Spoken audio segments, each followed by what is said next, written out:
Welcome to the Buy Box Bandits podcast.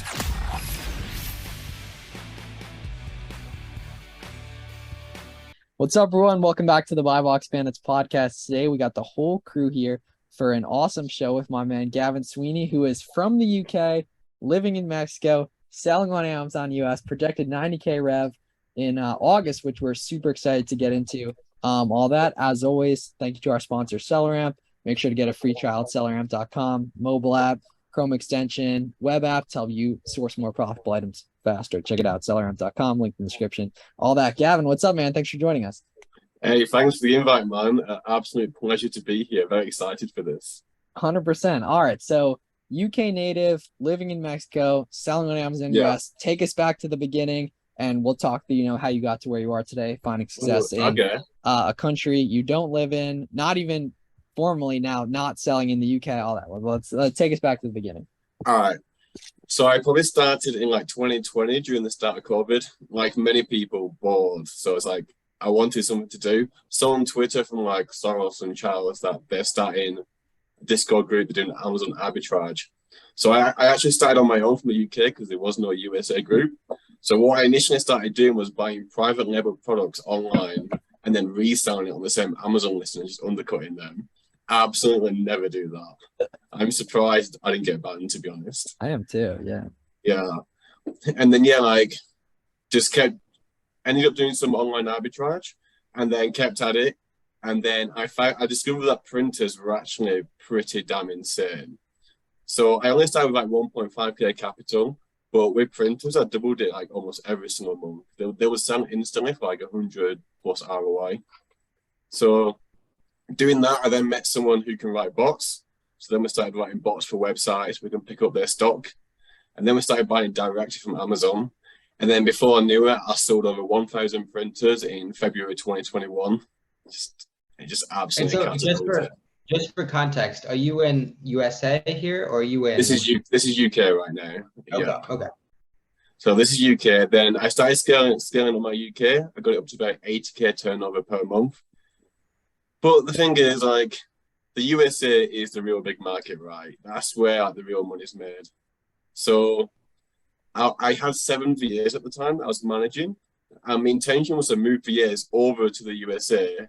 But I think the way I did it was bloody horrendous because I moved my best sources over. Then my UK started to struggle. And because the UK started to struggle, my UK sources then started to go a bit rogue. So I had to fire 2 VAs. And it's now I don't have any sources for the UK. So I moved my entire team over to the USA. So now I only focus on the USA for now. That's a very, very quick rundown. It was interesting that printers were a bolo in the UK. I saw a bunch of people tweeting about it then and fairly recently as well. And I don't think there was a printer shortage at all in the US. Did you guys hear about that? There was a period where printers were profitable. Oh yeah. Yeah, 100%. During COVID and stuff, they were. That was during everything was profitable during COVID though. So it was just across the board. Any home office supplies during COVID were true, yeah. 3-4x on Amazon. It was ridiculous. Oh mate, it was so much fun. I didn't have a prep center at one point, so I'd have my bed and then I'd printers just stacked up to the ceiling. Oh, that's what dreams are made of, man. That was me in college, man. I got pictures. I lived in a 10 by 16 room with another person, and at one point I had 200 pairs in there. It was the peak, 2018. Yeah, it was the peak. That is insane. But it's those are proper good memories, right? There was one time I was walking from the supermarket and I ordered 10 or 20 printers. So the staff gave me a trolley. They just wanted it back. So I trolleyed a bunch of printers all the way down back home. Oh, mate. It was living the dream. It was so chaotic, but so much fun. And so that was RA then, right? Now you're obviously all OA. Yeah, that was a mixture of RA and OA. But it's more click and collect RA, right? Because I'm not going out there finding the items. I order it online. And then just collect it with a trolley. Order pickups and such. Yeah. Nice. Yeah. Okay. And you were picking it up yourself or other people were picking up for you? No, I'd pick it up all myself. So I was living in central London at the time. So really I go all around to the shops in massive carrier bags in each arm. And I get onto the tube and just carry all the printers on the tube with me. So over over there at the time, what was like the reselling culture like, right? Because right now in America, it's like the new wave, right? Everyone's trying to get reselling, everyone's learning about it. Back then in the UK, was it something you knew people of doing, or was it kind of just? No, it was so quiet, man. It was like the Twitter side of it was completely dead. There was like no one there doing it. So I didn't really know where to go source and that kind of stuff. So sometimes I'd go out and like I'd head off at like 6 a.m., get back at 4 p.m., find absolutely nothing. Oh. And I'm like, well, I got like 3-4 more hours. I might as well do the rest of the job. And I'd clock like between 20 and 30,000 steps a day. It was proper nuts. But it's like, the thing is, you only have like the honeymoon period for so long. So you may as well like completely use all of it, right? And not be lazy during that period. Of specific items and such. And then how does it change in terms of like the tools used between US and UK, if at all? I know there's some specific ones that are only UK, some that are only US, that kind of stuff. So we use a lot of the same tools still. The difference is a lot of the prep centers in USA use invention labs. So we've had to use that, which I think is actually really good to be fair. So the only difference is that we use invention labs. We are trying out the Seller Snap repricer, but I have mixed reactions about it. It's so Danny expensive. likes that. Yeah, I use Seller Snap, but it's extremely expensive. It's ridiculous. So I've got it like half price on like some sort of like for like 3 months, right? Yeah. They but the thing is, man, like it puts so many items like above the pricing threshold. So Amazon just disables them, so the price is too high. Yeah, they've been doing that more often since COVID, taking away buy boxes and stuff when the items are too high. Yeah, it's doing my head. Yeah, there was a lot of big news articles about Amazon like price gouging and stuff. Like, so they sent out a whole ton of account health issues and stuff like that. But yeah, in terms of switching your account, was it the same account that you just sort of transitioned to the US marketplace, or did you have to make a new account and sort of? So I made an American company, and then you have to get the EIN, which took like 2 to 3 months. Really? It took that long? Yeah, it's so long. Why did it take so long? Because you're not a US. Because I'm not American. Like I think everything's super quick if you're American. It's like I'm applying for an ITIN now, which is like some sort of another tax identifier. Yeah. So I can get like business, credit cards, that kind of stuff. And I applied for that like 5 months ago. I'm still waiting. Yeah. How is that? Like, do you get a ton of cancels because you're not using US-based credit cards? So I do have a US credit card. Oh, okay. Amex, which is built off the back of my UK credit history. So I think it's like some sort of like deal between like UK and USA where that's kind of doable. Yeah, that's which is actually really fortunate. Yeah, that's good that the US and UK have, reclaimed their relations, over the centuries and such. Man, I need my points to fly, Well, true. Speaking of that, so we kind of glossed over the whole 7 VA thing, but how'd that go? Because you haven't been doing this for super long, and it's obviously a big operation to manage and stuff like that. So talk about once you started to get VAs involved, because a lot of people listening to this are either considering it, want to, don't know how to get into it, all that. Yeah, so I'm absolutely horrendous at admin. So it's impossible for anyone to do admin worse than me because I'm that bad at it. Like just as simple as like adding stuff to buy sheets, I'm just so lazy. So I got an admin VA first, and then it's like, well, I want to like slowly reduce my time because I do want to travel. So I had no managerial experience, right? So it's like, okay, I'm gonna get a few VAs, and then I'm gonna learn how to manage these people. Like, and then I hired 4 VAs in 1 month. So I spent an hour a day with each of them. It was pretty intense. But it's like, I'm doing it because I'm going to outsource my time in the future, but I also need to learn managerial skills. And if I want to learn them, then I need employees, right? And if I go like two or three, then it's like even more useful because you're going to learn quicker. Then you're managing a team rather than managing an individual person. And you can compare. The big part is too, you can compare performance and gamify bonuses. That's the interesting thing actually between the employees. Like, whichever one actually really enjoys it, it's going to absolutely fire off. But then they all have their own personal circumstances, so performance can drop. And it's more like figuring out why and how you can support them rather than just getting like really annoyed. And actively training them too. So many people jump the gun on going the VA route of things when they're not even that good on their own yet. You know what I mean? Outsourcing stuff and everything. I think that's actually a big problem on Twitter. Like some people are doing like 5 or 10K turnover and they have more than enough time to source themselves, but they get like 1 or 2 VAs too quick. Whereas ideally, like get a good basis of knowing how to source. And then if you really have that much capital and you still have the time to source yourself, then you can get a VA, but you should also still source yourself. Like you shouldn't get a VA then just stop sourcing immediately. It's such like a buzzword nowadays, right? To be able to kind of throw around on social media, oh, I have 3 VAs. It's just like I feel like it just puts people essentially on like an upper pedestal that they're certainly not ready for. Yeah, it's like you always got to look at the turnover. It's like, okay, like if your turnover is really low and you have a lot of VAs, that's quite scary, right? Because it's like how much money you're actually making, and are you in a position where you're ready for VAs as well? How did you find yours, and how did you hire them? I got mine through Clashwork FBA. Okay. We got to get him on too. Yeah, we had was that Kyle. How was your I think, experience with yeah. them? I had a good experience. I have let a few go, but like one of my best sources, and I think he's going to be my future CEO, is like just excellent, and he came from there. Awesome. So I think, but the thing is, you've really got to put the time and effort into them, right? Like you've got to build a good relationship. You've got to get like comfortable with them, know them personally. If you're just like, hey, yo, where's my deals? Then nothing much is going to happen. If you don't call them frequently, like nothing's going to happen. Like you've got to invest the time into it. It's not like you just outsource sourcing immediately, because actually you have to put more time in at the front to get the time back in the future.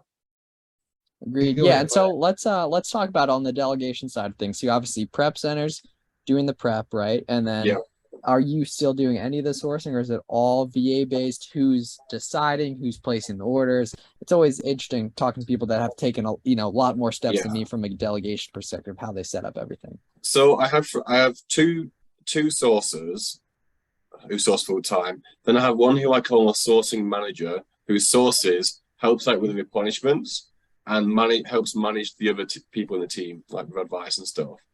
Then I have a full-time purchaser, because we go quite wide on our products. Because I'm still new to America. Yeah. And what is quite wide? Like how many ASINs for 80, 90K a month? Maybe we have. Hold on, let me have a quick look. Cool. All right, you got the live data rolling in. I'll just check how much is being repriced actually. Hold on. Reprice dashboard. And do you literally just use reprice.com? It's like repricer.com, something like that. No, I use SellerSnap right now. Oh, you said that. Yeah. It says I have 631 active listings. Ooh, that's like about 3 times what I expect you to say when you really? said it went wide. A lot of active listings. The revenue per ASIN's like really, really low on that. But the thing is, I'm not sure if this is counting like on a SKU level or an ASIN level, because I have multiple SKUs, right? Because you probably have more than different 6 prices. Is your ASP 100? Is my what? Your average. Oh, we're talking metrics. Your average sale price. Yeah, average sale price. Oh, I think it's like between $80 and $90. Oh, okay. So that could be a total. Yeah, because that actually could be total listings. Then go to Seller Central and filter it to active. Or I mean, we don't have to on everything. But yeah, it's interesting stuff. So yeah, so your ASP is really high, so it makes sense that you don't have to go as deep on stuff. Because the thing is, we only do shoes and apparel right now. We have a few beauty items, but it's mostly shoes. And this is kind of like the reason why we've gone so wide.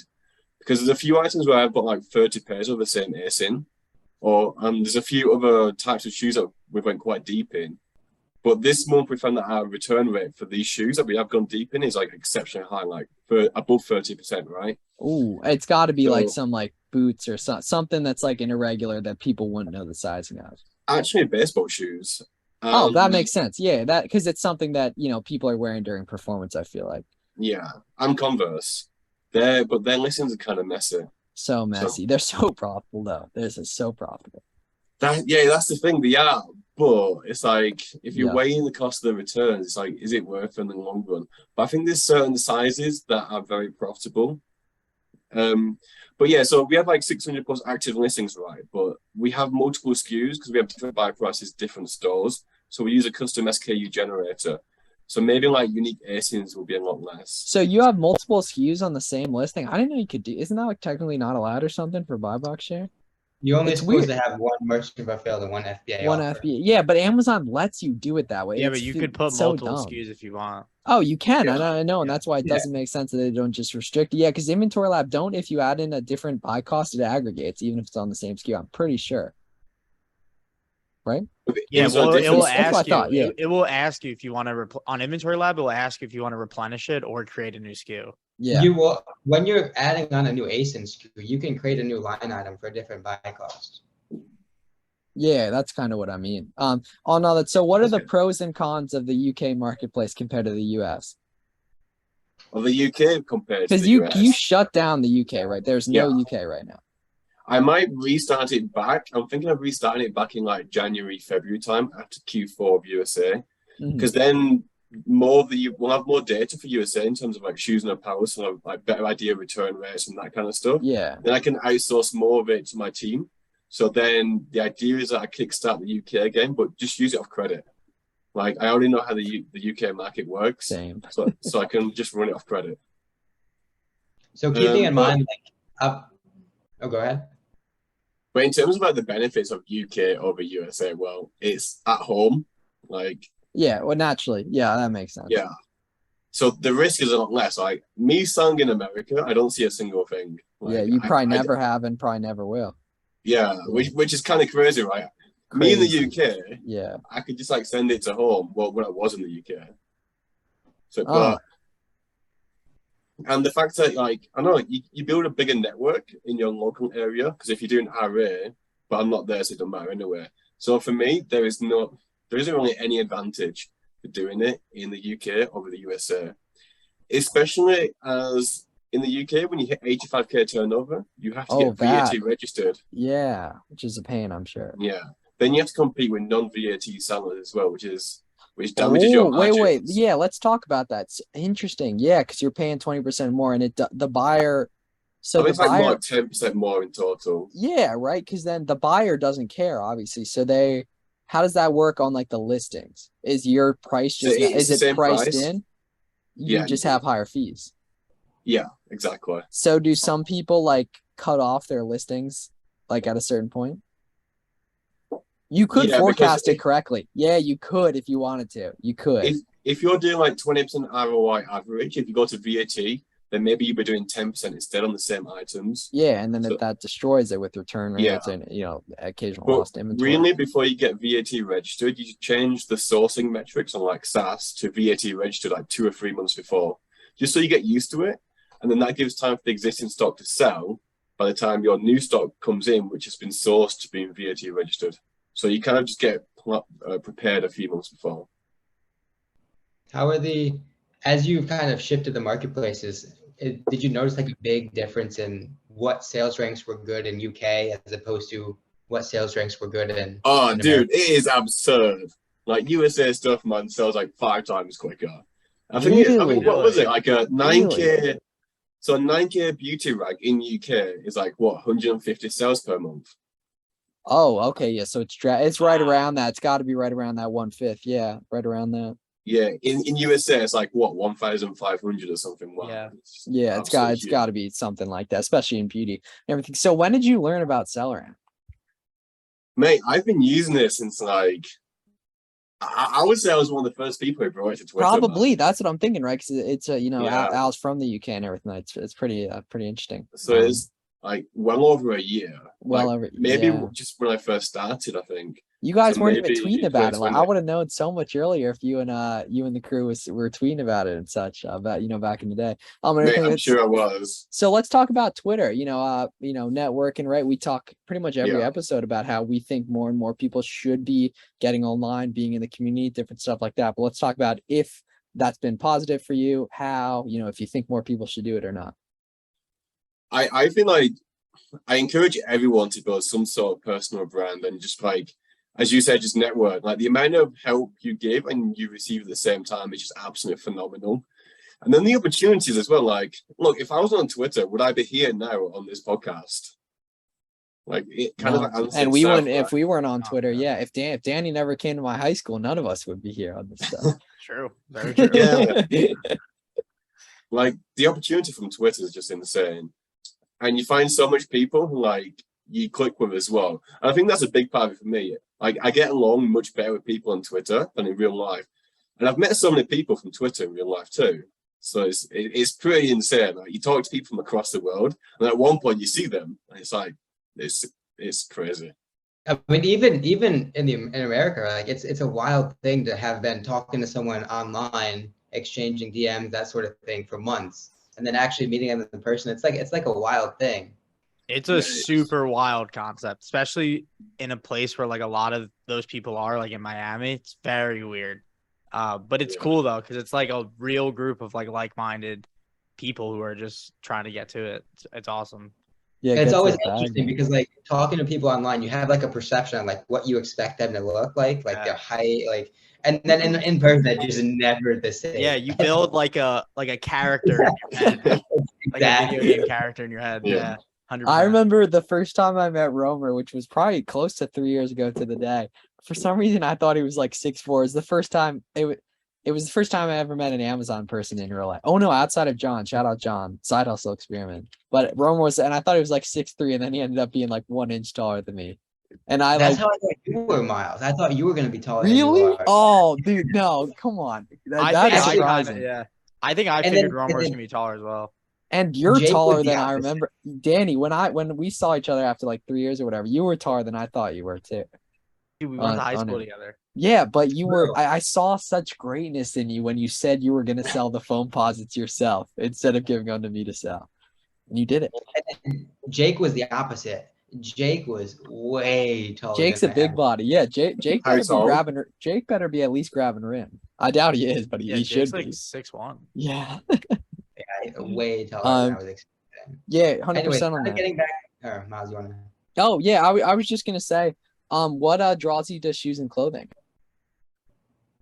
It's easy to spend money. Like 100% agree. 1,000, the variations, the high ASP, right? 10 of a shoe's $500. I think it's got it has a very high barrier to entry as well because it's quite complicated. I think a lot of people are making a lot less money than they think they are. And I think I'm still not making nowhere near the amount of money I want to be doing it because I've still got so much to learn in this niche. And the keeper analysis and the data monitoring that you have to do is quite a lot. So I think it's got a very high barrier to entry. But once you understand it fully and the difference in all the variations and listings and the return rates for each jersey, then the sky is the limit. It can go so high. As you've kind of gained experience with shoes, has your margins and expected thresholds changed at all? Like, have you increased your margins as you've kind of gotten used to the returns and stuff? So I would say this month is the worst month because our return rate got hit massively by Converse. So we started to go deeper at the start or towards the end of July. And I think we went deep on a few of the wrong items. But I think that's all part of the learning, right? So I would say not yet. We're still learning. But I think in the next few months, the margin will be in a place we want it to be for sure. Very and good. what is that margin? I think it should be between 10 and 15. I'll be happy with. I agree. Yeah, as long as Like stuff's sales tax-free prep pricing. Pardon? Oh, sales tax-free prep center like Montana, Delaware, New Hampshire, one of those states. So right now we're not using a sales tax-free prep center. Ooh, interesting. Yeah. So I'm using some guy who I know. It's like 7.5%, but so we do get. But we are moving to a sales tax-free prep center like next month or towards the end of next month. So that will be sorted soon. But the reason why we went with this guy is that I'd rather suffer with the margins and have the service that I need rather than me jump into a brand new expensive niche, send tens or $20,000 worth of shoes to a prep center, and then nothing happens, right? So it's like thing, pardon? I was gonna say that's gonna be a wild thing when you switch prep centers. Your margins instantly up like 5% at that ASP. Yeah. It's gonna be like 5 to 6% increase. So it's gonna be a little bit less. We have an entire process built around tax exemptions. So we have about 10 to 15 stores which give us tax exemptions or refunds.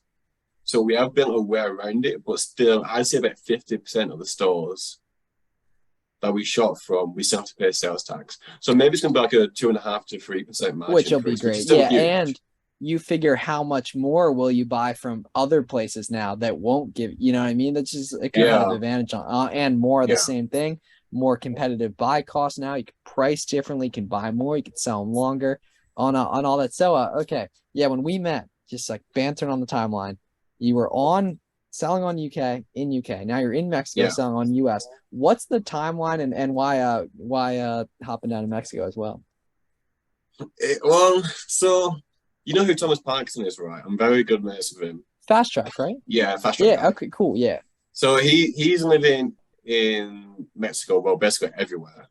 So I came to see him for a month, and I was gonna go back for a month and then come back like a year after because I had braces. But I went to the dentist when it started. I went to the dentist in Mexico, and it's like, your orthodontics is doing it all wrong. So I was like, and then he told me how to fix it. So it's kind of like, okay, well, you know how to fix it, so I'll just move to Mexico then. So I went home, packed my bags. A month later, I just moved to Mexico. But I always wanted to leave the UK anyway and travel. So it was just like the perfect opportunity to do it. Yeah, and then what was the timeline on the figuring out UK, getting it scaled up to switching to US? It was always in the back of my mind. Like, I created the LLC like way last year, but it's kind of like March, April time. Probably more like April, we started taking USA more seriously. Maybe I moved all my team to USA around May. So we've been doing it for like 3 to 3.5 months properly, I'd say. So still very new to the market. This is why I'm cautious of like just going very deep on lots of products, because I'm coming in with my UK money, which is a decent bit of capital, right? So if I just dropped like 10K on like Hawker sandals, that would be an absolute nightmare. So it's tough to get that much quantity too, at least a couple orders, short time span. Yeah. What part of Mexico are you in?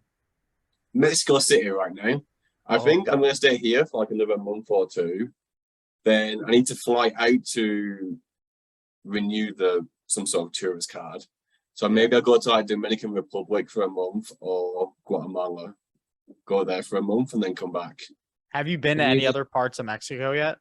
Not yet. I've got plans to go to Tulum and Playa del Carmen. I was in Playa in January. I liked it. It was nice. Where was you? In Playa. Playa? Is there a beach there? Playa del Carmen. Oh, that's how you say it. Playa del Carmen. Yeah. I'm like Playa del Carmen. Are you posted up in Airbnbs or hotels, or what are you doing for this? So I'm just moving around in Airbnbs. Like, I thought of getting like a 6-month contract in Mexico City, but it's like, what's the point? I'm in Mexico. Dude, why not just go to different cities, right? The Airbnbs are cheap there too. Yeah. So what It's do you? They're not like cheap, but. So this plus me right now is about $1,300 per month. Oh, so that must be pretty nice then. Yeah. Yeah, it's like for that really expensive, nice central Mexico City. So the apartments are pretty nice, but I would say it's not as cheap as I was expecting. I was expecting to be a bit cheaper. But then you go to like Tulum, it's like cheaper, and you get a pool. Yeah. Oh, that's what I'm thinking. That's kind of like how Playa del Carmen is. It's a little bit cheaper, and like there's just pools, and you have to be in a cool spot. Beach, Wi-Fi at the beach. Yeah, it's a cool area. Man, it's gonna be so sick. And had you traveled before? Or is this your first like extended world travel? So I've flown around in Europe like before COVID, and then I went to America when I was 15. So really, this is. And like how old are you? 30. Oh, cool. That's what's up. Yeah. So it's been a little while, yeah. Yeah, this is like the first personal international flight. Oh, and what were you doing prior to reselling too? I don't know why we never asked that. Or we never got it out of you. It's like such a boring job, man. All right. So, Okay, I'll go accountant. What do you guys got? I was gonna say accounting as well. History teacher. What? What the heck? Okay, let's hear it. Let's hear it. Definitely not history teacher. So I was do you know what CRM is? Yeah, guys. Personal relationship management. Yeah, right. Yeah. So I was a hybrid consultant for what's called Dynamic CRM, which is Microsoft's version of CRM. So it's built for enterprises. And I was a functional consultant and a technical consultant, meaning I develop programs, I talk to people, train people. So I do a bit of everything, like a jack of all trades within the area. That doesn't sound nearly as boring as you thought. That sounds kind of cool. too. Yeah. It sounds what? It sounds kind of cool. No, it's You so definitely- boring, man. It's like a massive definitely glorified learn database that you build. It's so dumb. Gotcha. Cool, Very man. cool. Yeah, so a year from now, what do you expect to be doing? Where do you expect to be living? Numbers on Amazon, all that. 1 year from now, probably Or Asia. 6 months, yeah. Okay, 6 months. I want to do about 200 to 250k turnover in November and December. Total. You can totally do No, that. Yeah, you're like each. already. Oh, I like the energy. Okay, cool. Yeah, so, Yeah, so you got work to do then. Yeah. Yeah, this is why I'm like going wide, so I can figure out the returns issues. And I've got this Converse issue. I've got too many Converse returns, so I'm just like working all these things out. But I think we can really do like 200 to 250k each month, and I want to do that around 10% plus net margin. So that's what we're working towards at the moment. Our goal was going to be to do 120k turnover next month, but considering what happened this month, I want to backtrack it and maybe only aim for like 90 to 100k turnover. And did the food poisoning ever get figured out? Mate, I had some. Yeah, it's Octo- octopus tacos. Yeah. Yeah, never, bro. The thing is, the food hygiene in Mexico is so bad, man. You Oh, walk yeah? past these food stalls, it's like meat in the stall left out in the sun, like, oh, Dude, it's the worst. It's actually the worst. I got food poisoning my last day in Playa del Carmen, but I don't know if it was food poisoning. I think it's because I was eating the ice cubes the night before. I ate a bunch of ice cubes. Yeah, ice And cubes. you're not hit, supposed to though. drink the water, so I'm pretty Yeah. sure Like that's what tap it water. was. Ice cubes hit. Yeah. Yeah, Oh, mate, that's Damn, disastrous. you were down bad Wi-Fi. I was down pretty horrendously on the plane on the way back. Damn, you hate to see it. All right, cool, Gavin. So where can people find you on socials? Yeah, so I'm super active on Twitter. The name's Gavin Sweeney with 2 Y's. SWEENEYY. All right, sounds good. Everyone Awesome. out there, wish Garrett good luck on his soccer game tonight. It's in a few minutes here and everything. I love it. Thanks for coming on, Gavin, as well. Everyone, make sure you check out Celeram, check out Gavin's stuff he's got going on. Follow on Twitter, such. Follow Wi-Fi Astronaut. And everyone have a great night. Thanks a lot for listening, guys.